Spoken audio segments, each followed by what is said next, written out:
News at 7. What would you like for Christmas? Horrified, I heard myself blurt it out. I want an official red undercover action 2-inch rangeable air rifle. Ooh. No. Shoot your eye out. Oh no, it was the classic mother BB gun block. You'll shoot your eye out. Yep, you'll shoot your eye out. His response, I always felt, should have been, I wear glasses, Mom. I'm not going to shoot my eye out. It's not going to do anything. They're protective.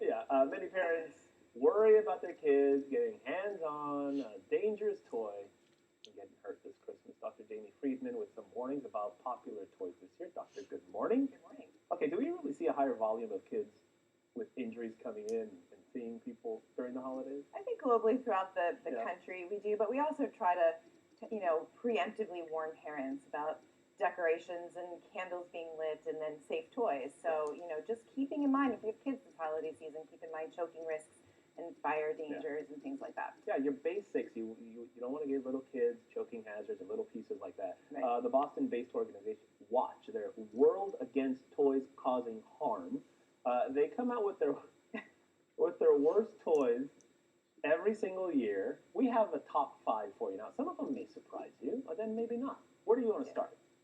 Well, we'll start with number 5. Let's go. And I think that in general, when you look at this list, this could apply to a lot of different types of toys that are similar. So I think just keep that in mind.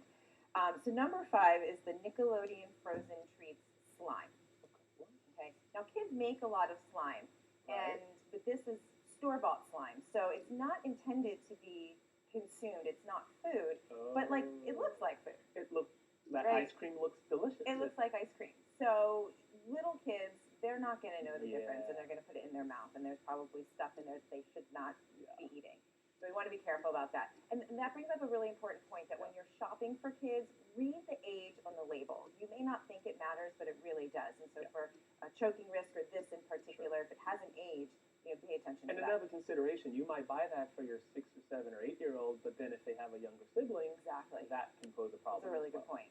Okay, next up, the Yeti. What? The Yeti? We found the Yeti, first of all. What's the dangers in this Yeti? Let's see. We don't have it. I haven't seen the one that's specifically on the list. It's a stuffed animal. The concern is the stuffed animal and the hair coming off, which you could imagine could be from any stuffed animal. So I guess you just want to, make sure you feel like you're getting quality when you're getting a stuffed animal. Anything that comes off in small pieces could be a choking risk. So this, or even aspirated, so kind of going into the lungs if they're choking. And we were talking earlier, a lot of stuffed animals with the plastic eyeballs that could pop off. Definitely. Okay, number 3 on the list is something called, what is this? Bunch 'em Build. What? My kids and I were laughing about this last night because I really wasn't sure what it meant, but I think it's these little things that they put them together, and it's kind of artsy and crafty. Yeah. I think a lot of the arts and crafts kits, because my daughter's had a lot over the years, can be very dangerous. This in particular, what they're worried about is that these pieces are kind of sticky, and they can get tangled and stuck maybe in your hair. Yeah. Of course, there's always the possibility of choking. So this may not be the best, especially for younger kids. Okay, number 2, Spike the Fine Motor Hedgehog.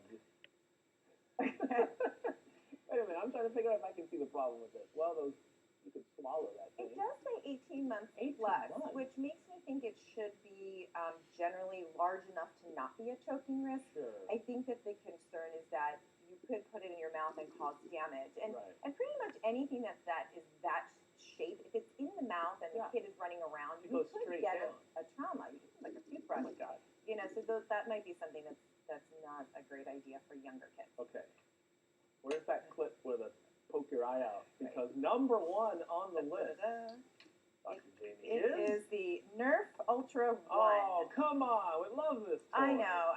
Nerf is generally a good product, but this particular weapon fires pretty far. It's pretty powerful. So if it's going 120 feet, if you have kids who are probably not playing 120 feet apart, and they're shooting at each other at close range, it's dangerous. It could hurt. It could cause eye damage for sure, and could be very uncomfortable or painful. So. Let me tell you, my wife just took our son to a kid's birthday party, turning 7, and they had a Nerf party. So they were at a park, and they started blasting each other with these things. Yeah. And the little boy started shooting at the moms, and my wife was like, "Ow, that hurt." Yeah, so try them out on yourself first if you think Try them if out you on want them yourself. for your kids. Dr. Jamie Friedman, thank you so much for the time. We appreciate it. Thank Happy you. holidays. Happy holidays.